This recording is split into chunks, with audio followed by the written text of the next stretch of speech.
Congratulations, class of 2012.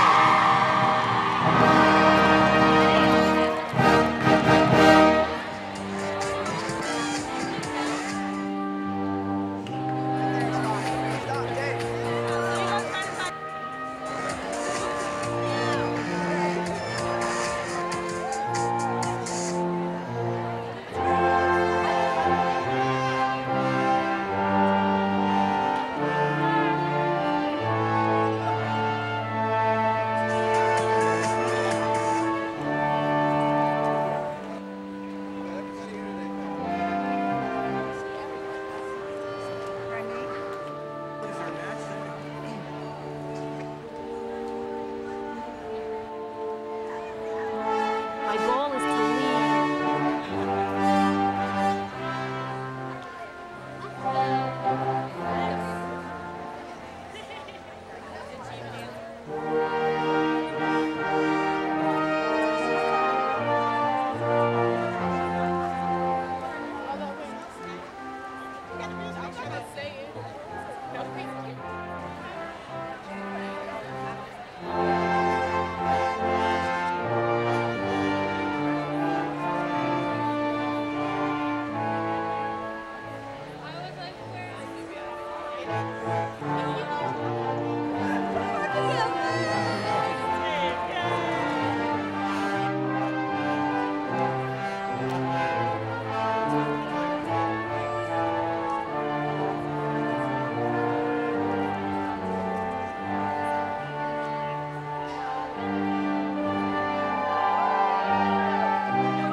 Good morning.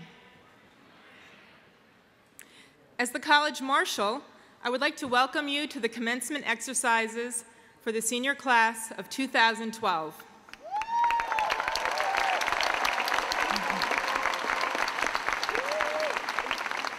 So, in a moment, when I conclude, the processional music will start and the seniors will begin to process. Let the procession begin.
be seated as Victor Kazanjian, Dean of Religious and Spiritual Life, delivers the invocation. We do indeed all flow from one fountain. We, you and I, this gathered whole, this extraordinary senior class of 2012, and all of us, and all of us surrounding you who admire and love you so. And so our hope, our wish, our prayer for you on this day is that you feel connected to that fountain, that water of life which feeds and sustains each of your unique spirits. And also that you feel connected to that fountain, that wellspring of love which connects us one to another in a great web of interdependence with all living things.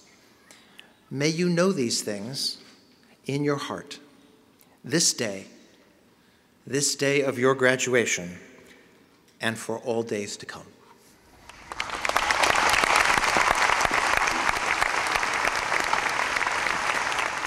Thank you, Dean Kazanjian. On behalf of the trustees, the faculty, the staff, the alumni, and the Wellesley College class of 2012, it's my privilege to welcome you to the college's 134th commencement exercises. Assembled here in the academic quad are the guests of our graduates, the proud mothers and fathers, sisters and brothers, and extended family members and friends. And for the 15 Davis Scholars, partners, spouses, and children. Also assembled here today are the graduates themselves, the Wellesley class of 2012. They're ready to graduate, can't you tell? They're excited and proud and probably a little bit nervous. Seniors, as you look around at your Wellesley family, remember that as we celebrated yesterday at Baccalaureate, even in our digital century, there are important ways that you can maintain physical connections with each other and with Wellesley. I know you all have an appreciation for the people who have supported you during your time here at Wellesley, family and friends, faculty and staff. Seniors, I invite you to stand and express your gratitude to them.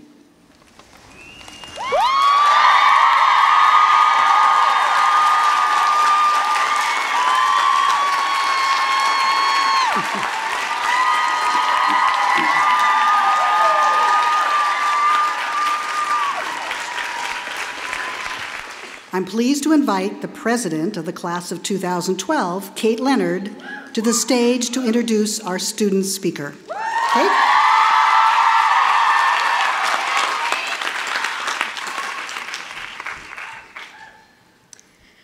Thank you, President Bottomley. Wow. Would you believe this weather? Who would have guessed we'd be crossing the stage on a day like this? I certainly didn't, which is why I've left my weather-related commentary intentionally ambiguous. So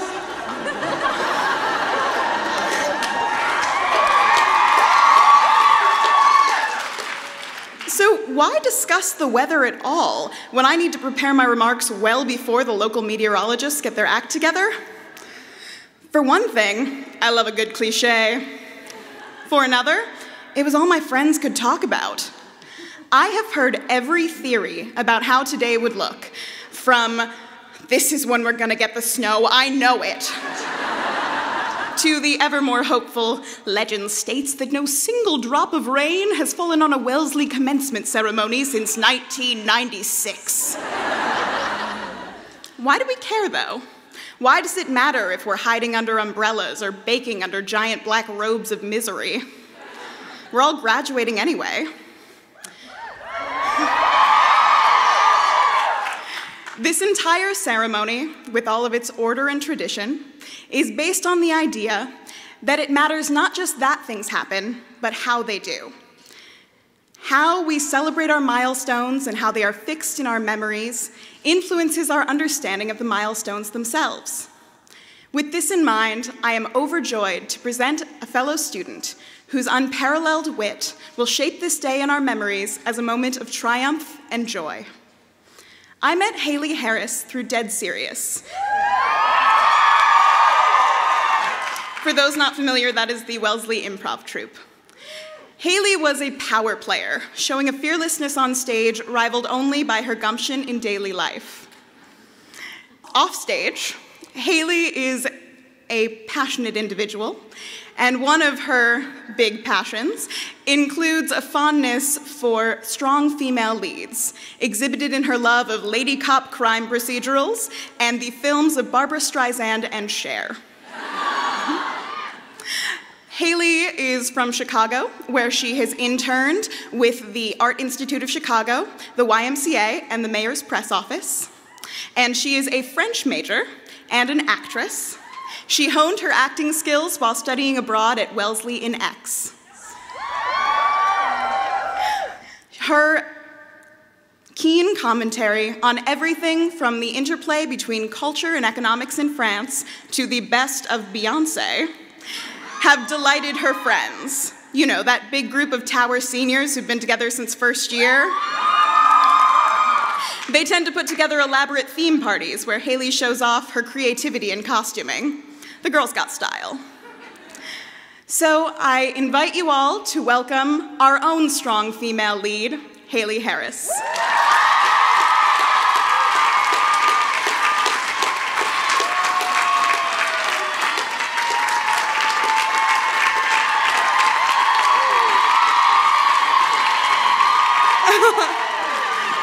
Oh boy, my fellow seniors, I'm scared. I've spent 4 happy years here, and now they're telling me I have to enter the real world. Of course, you don't have to worry. You are the women who have positions at Capital One and AmeriCorps waiting for you. You are the women whose contributions to your communities have led to recognition from Secretary Albright and President Clinton.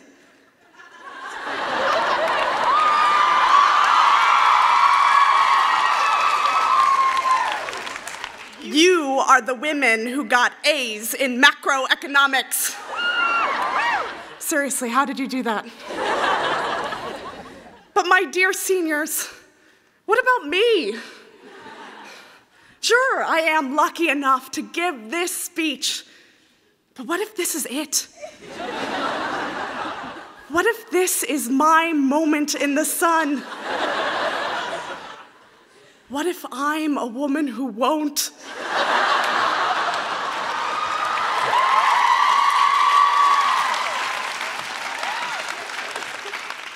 Of course I don't want to be, but between the impending doom of leaving this campus and becoming a real person with little sense of direction and a degree in French,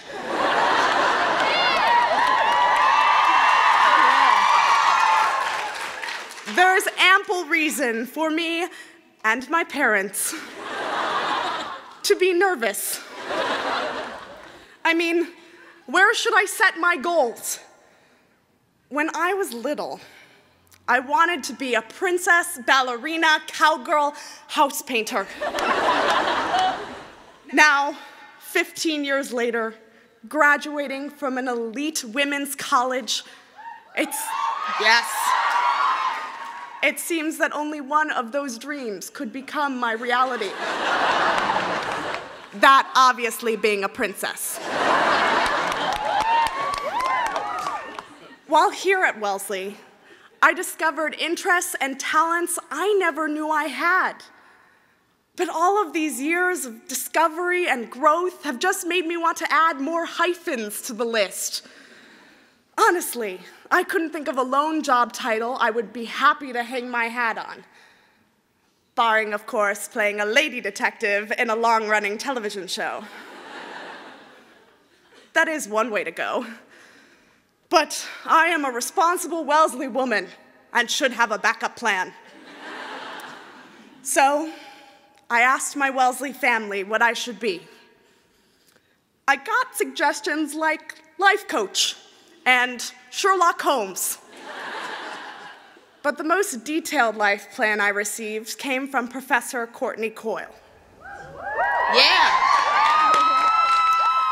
She said that I should move back to Chicago and get a government job to pay the bills while taking classes at the Second City, a renowned comedy theater known for the likes of Gilda Radner and Tina Fey.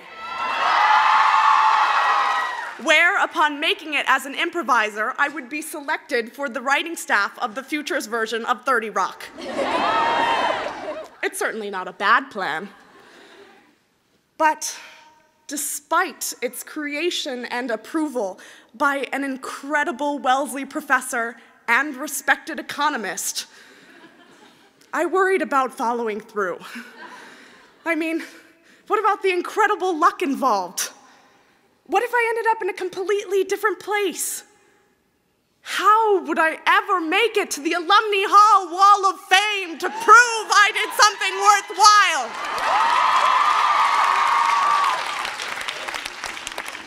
worthwhile? Around the same time that I fretfully pondered this question, a friend of mine sent me the link of the video of Meryl Streep introducing Hillary Clinton at this year's Women in the World Summit. She knew I needed to see it because these two women represent just about everything I could ever want to be. After watching it, two things stood out to me. First, Hillary Clinton and Meryl Streep were on the same stage and the earth remained on its axis. Second, Miss Streep's speech was centered on the idea that as women, we all constantly judge each other. But it is driven by the search for inspiration, something we find readily in Secretary Clinton. As a result, we all consistently compare ourselves to her. This concept is nothing new for Wellesley women. However, it was absolutely new to me that a 3-time Oscar winner could find herself lacking. So it appears we should just give up. We can't be Hillary. And apparently, neither can Meryl Streep. Though she would be excellent in a biopic. But I realized it's not about failing to reach those heights. It's how they inspire us.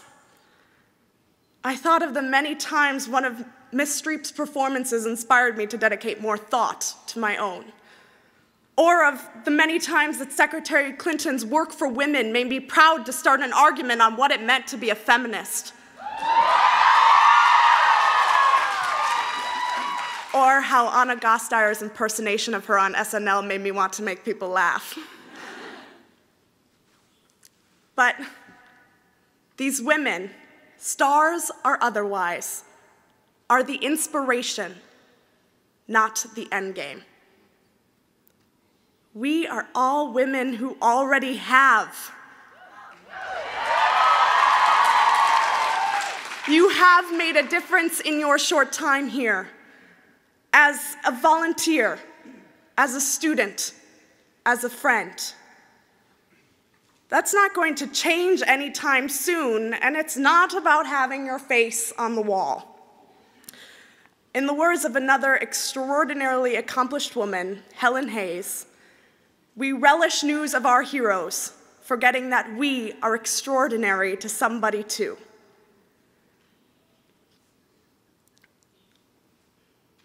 So, maybe you will be lucky enough to be one of the one-name divas. Cher, Beyonce, Hillary. Or maybe you'll be one of the equally important people with two names.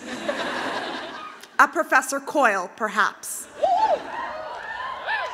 Because no matter what a Wellesley woman chooses to be or to do, she will find her success in her own self-perception and in those closest to her. The problem facing our futures is not the achievement, it's the perception. So, go make that difference, class of 2012. You've all got a head start because you are extraordinary to me.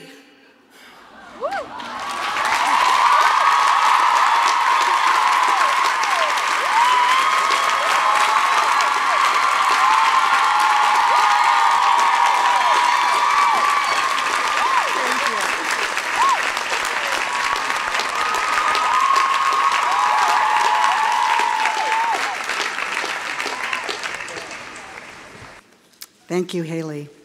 The Pinansky Prize for Excellence in Teaching is awarded each year to honor members of our faculty, members who have demonstrated excellence as teachers. Today, we recognize these 3 teachers. Alexander Diesel, Math.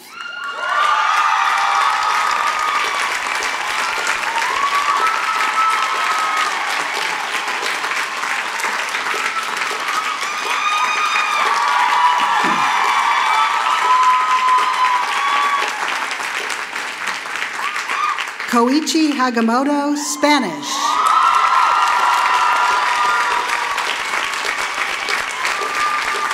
Margaret Kane, Psychology.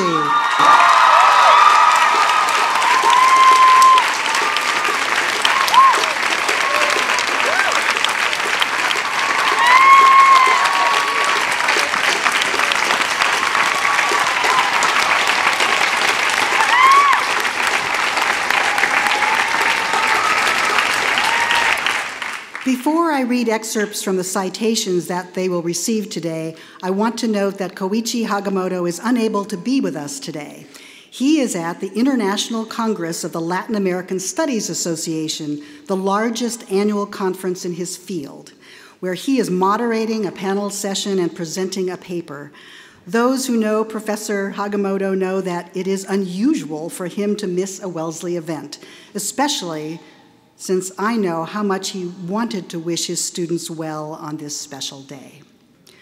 Wellesley is indeed fortunate to have Koichi Hagamoto in our faculty ranks and to be able to award him the Anna and Samuel Pinansky Teaching Prize.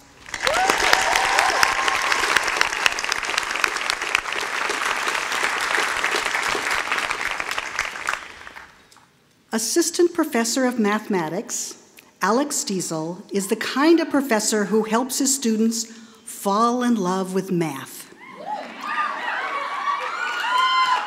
As one student said, I found myself looking forward to going to class and using my math homework as a study break from other classes. He is genuinely invested in making math accessible to students of all levels. One student said, I felt the world come alive in a way that I never have before because I learned how to visualize my life in the context of elegant mathematical ideas and thoughts. For enriching the lives of his students in ways they never could have imagined, Wellesley College is proud to award Alex Diesel the Anna and Samuel Pinansky Teaching Prize.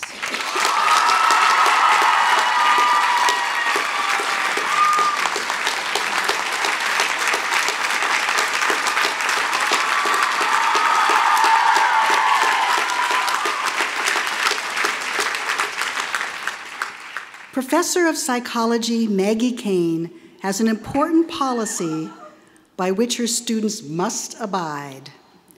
If you worry, don't worry alone. One student wrote, a roommate, parent, friend, it didn't matter who, but if we found ourselves in the position with no one to worry to, Professor Kane stated she was more than willing to take that place. Student recalled a class in which they were instructed to stare at a spinning checkerboard pinwheel and then look at their professor's nose, which seemed to be growing before their very eyes. students saw firsthand how different neurons in the brain responded. For stimulating the minds of her students in so many different ways, Wellesley College is pleased to award Maggie Kane the Anna and Samuel Pinansky Teaching Prize.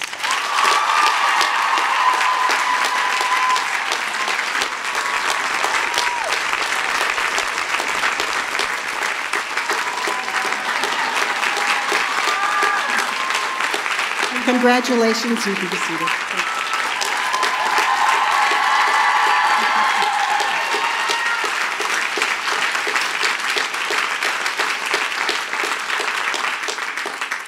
It is now my distinct pleasure to introduce our commencement speaker, Melissa Harris Perry. A professor of political science at Tulane University, she is the founding director of the Anna Julia Cooper Project on Gender, Race, and Politics in the South. A political expert and columnist for The Nation, she is also the host of her own weekend show on MSNBC, where she is redefining in the best possible way what it means to be a nerd. Professor Harris Perry, we embrace your concept of a space dedicated to the open intellectual exchange of ideas and views, and we are delighted to welcome you to Wellesley, and I have something to present to you.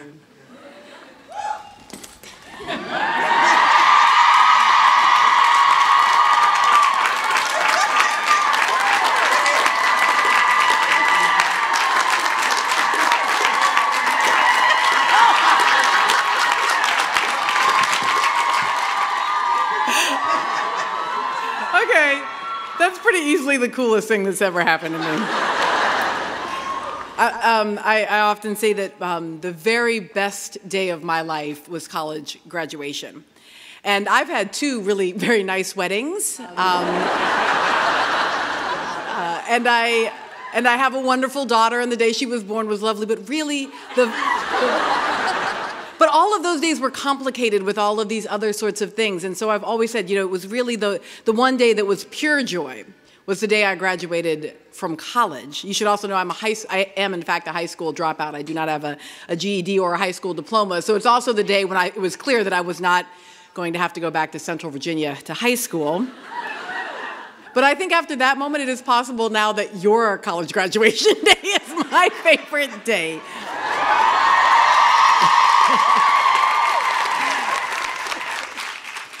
Good morning. I do, in fact, bring greetings from apparently only the New York branch of Nerdland.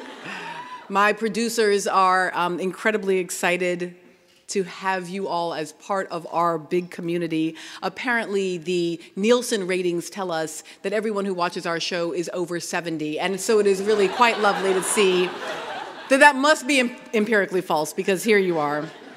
Some of you are going to become fabulously wealthy through hard work, or inheritance, or marriage or divorce.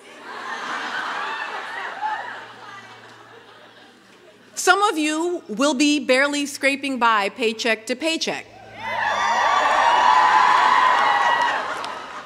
Through hard work, or inheritance, or marriage, or divorce.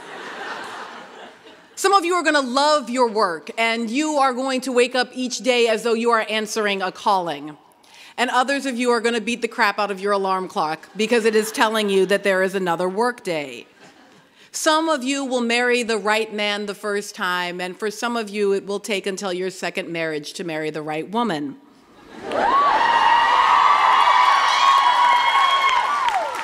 And plenty, plenty, plenty of you will embrace the delightful pleasures of both solitude and partnership without state interference. Some of you are going to return to your 20th reunion with sour-faced teenagers in tow, and others will still be chasing toddlers. Some of you will return as men.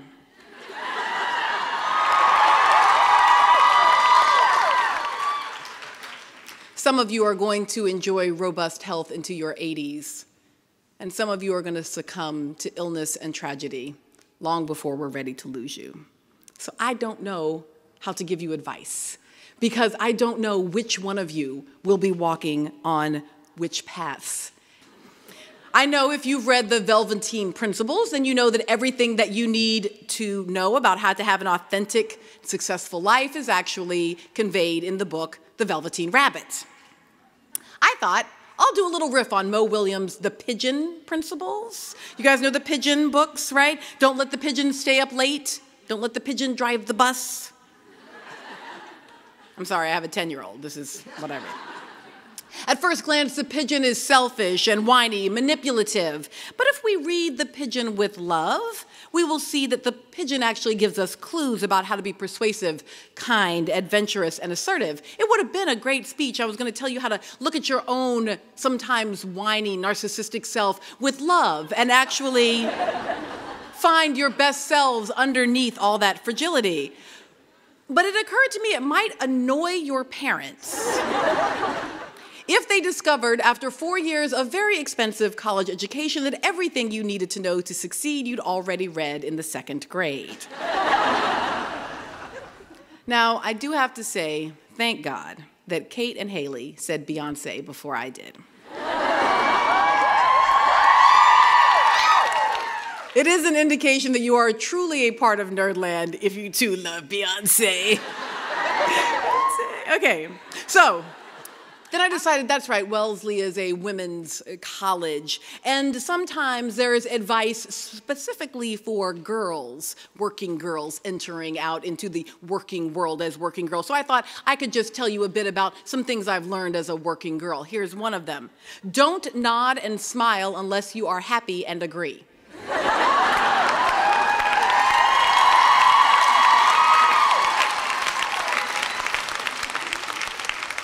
Don't let your voice do that high-pitched thing at the end that sounds like you're asking a question when really you're making a statement.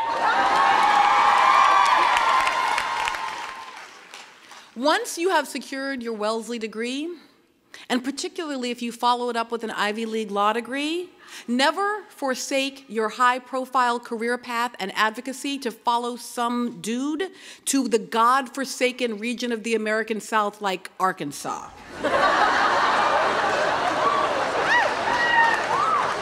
Whoops.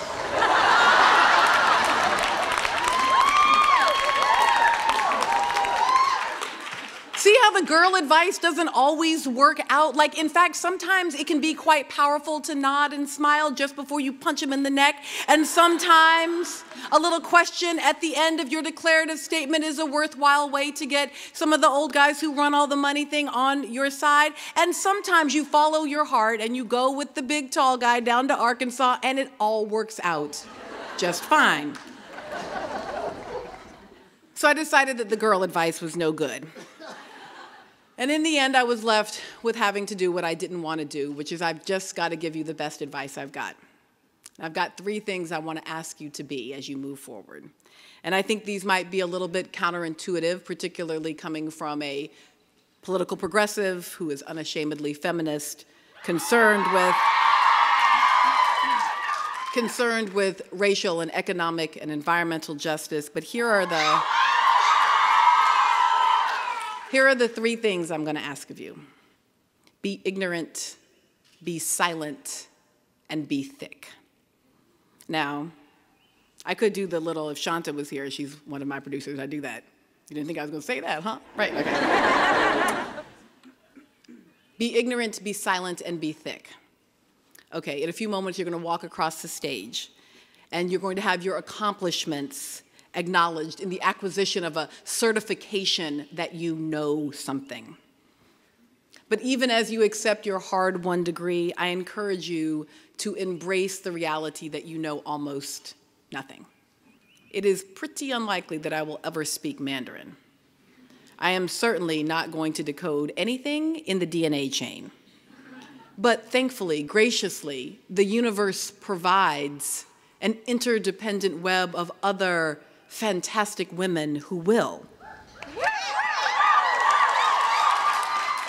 Remembering our ignorance, embracing our ignorance, allowing ourselves to accept a posture of ignorance compels us to keep learning. There's going to come a September morning very soon when you are going to miss this place. And not just the buildings and not just your friends. You are going to miss a new syllabus. You're going to miss somebody handing you a piece of paper full of things that you've not thought about yet, about challenges you didn't even know existed. The exquisite moment of utter ignorance just before the learning begins. I promise you, you will miss it. So remember, ignorance is not your enemy. Only complacency with ignorance is to be resisted. Never become so enamored of your own smarts that you stop signing up for life's hard classes. Remember to keep forming hypotheses and gathering data. Keep your conclusions light and your curiosity ferocious. Keep groping in the darkness with ravenous desire. Ignorance is not incompatible with excellence. It is not incompatible with leadership. It is not incompatible with greatness. Ignorance is a posture of humility, which brings me to another piece of non-traditional advice. Be silent. Now, if the Nerdland staff is watching right now, they probably just fell out of their chairs. Because I know that they didn't even know I could be silent as long as I just was. I am, in being a feminist and having been trained as a feminist, very good at using my voice.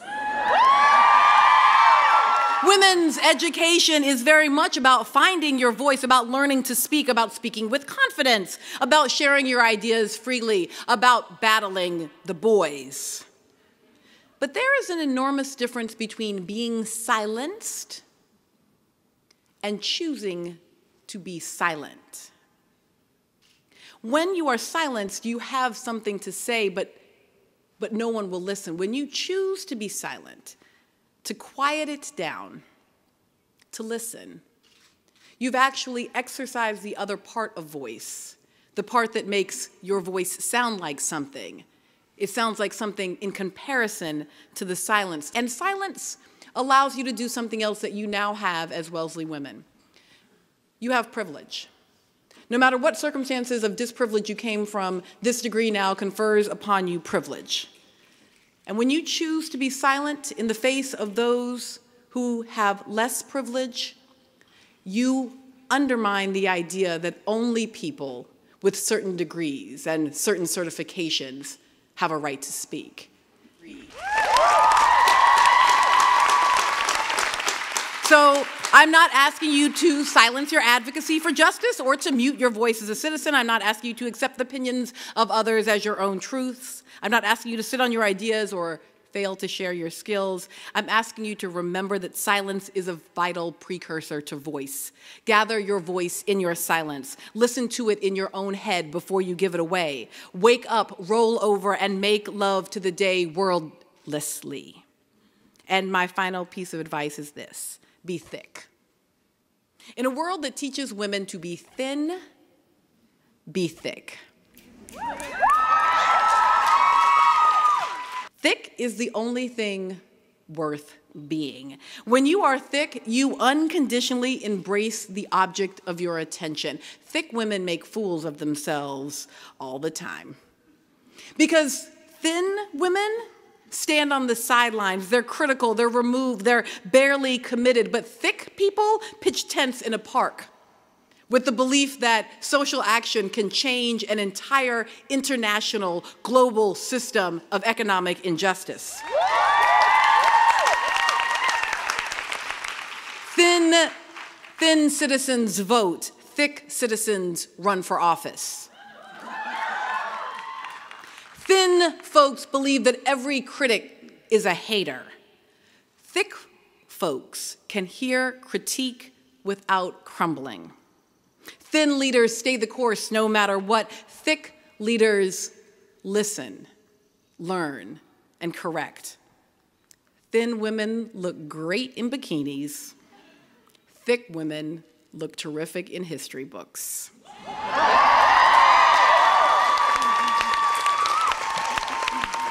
Cultivate a radical thickness that allows you to be vulnerable and imperfect and to cast yourself headlong into the crazy, scary, painful grown-up world. Which brings me to the end. Be ignorant and silent and thick, but don't do it alone. You cannot be brave all by yourself. You're gonna need a soulmate. You're gonna need the courage. You're gonna need somebody to write in their web, no, really, you are some pig. Let it all go if it's not right for you. Just throw it all away. Because this is the start of your day. Thank you.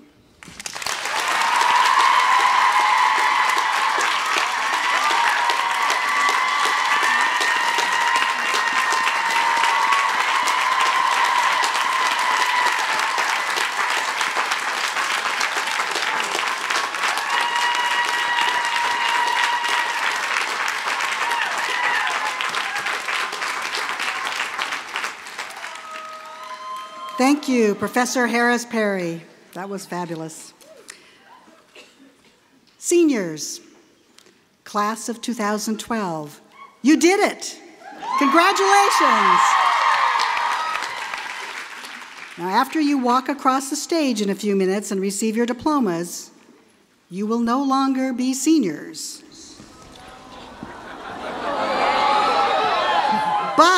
But you will always be the red, or I should say, the ruby class of 2012.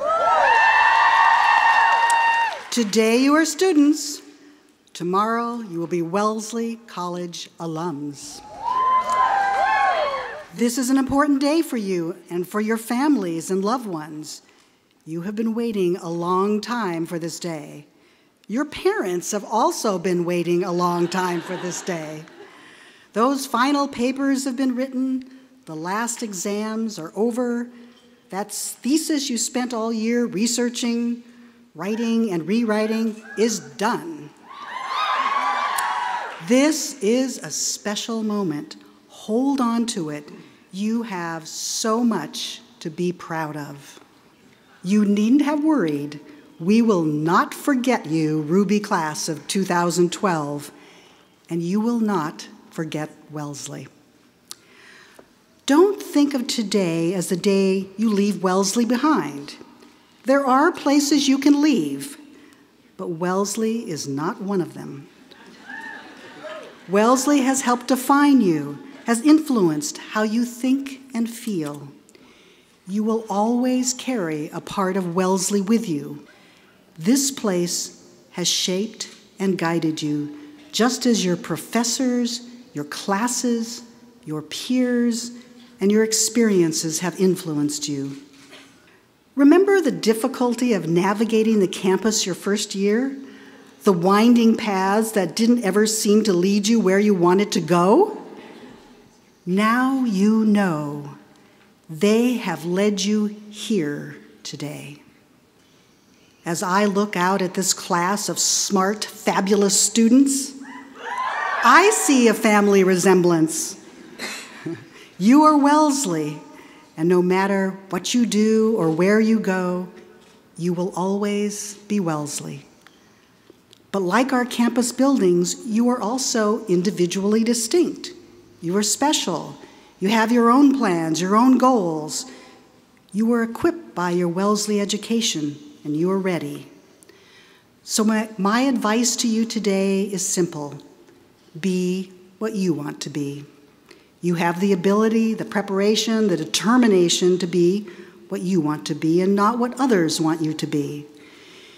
You know there's not one way to be successful. You have seen and spoken to our alums who have had their successes in so many different realms. So my charge to you is have patience. The patience to figure out what you are good at. The patience to figure out what makes you happy. The patience to figure out what you don't like. And the patience to start over or alter your course after you figure out what you do like. You must have the patience to discover the interest you want to focus on. Don't settle, don't compromise, hear what others say, but live your life in accord with your passion and not theirs. Make your life be what you want it to be. That is the important thing. Wellesley has created a strong sense of place, a sense of belonging for you, and that connection will stay with you long after the ceremony has concluded today. And when you do come back, I hope you will return often. You will see that Wellesley is still Wellesley. It always will be. Tomorrow, you will no longer be a Wellesley student. But I want you to take this last thought and carry it with you always. You are Wellesley. You will always be Wellesley. This will always be your campus. You will always belong here. Thank you.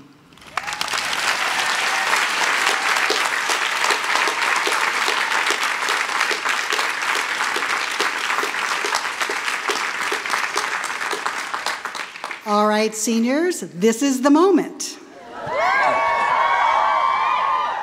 Provost Shannon will now present the candidates for the degree of Bachelor of Arts. We recognize 4 student athletes who are unable to be at today's ceremony because they're representing Wellesley College at the NCAA National Championships in crew. They are Konisha Cooper, Shanaz Dosaboy, Senta Knuth, and Susan Laves.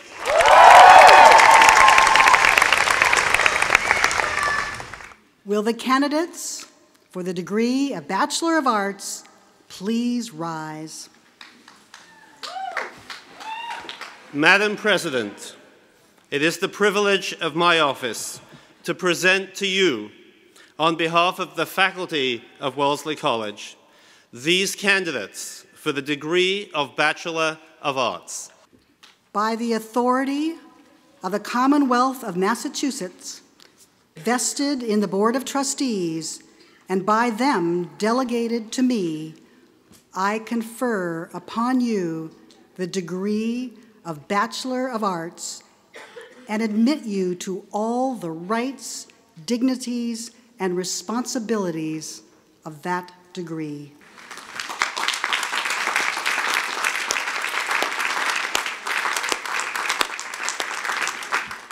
Carly Rose Abarbanel. Ashley Nicole Abar. Bethel Adefres. Ling Zhang. Margaret Zwieback.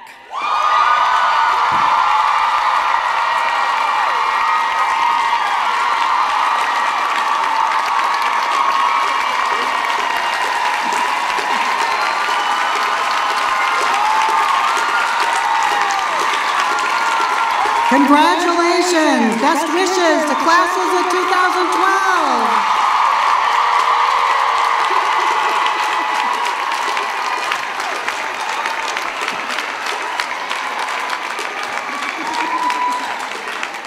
Will you all please stand? It is our tradition to close commencement with the singing of the first and fourth stanzas of America the Beautiful, written by Catherine Lee Bates. Professor Bates was a graduate of the class of 1880 and a distinguished member of the English department. Marina Heinrich will lead us as we all join in singing America the Beautiful.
Today, the past and future converge in this moment. Within your grasp is a sign and seal of where you have been, and unfurled before you is a future that is vast indeed.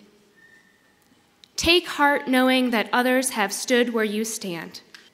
So go forth today, reaching for that which centers you and unafraid to dwell in marginal spaces.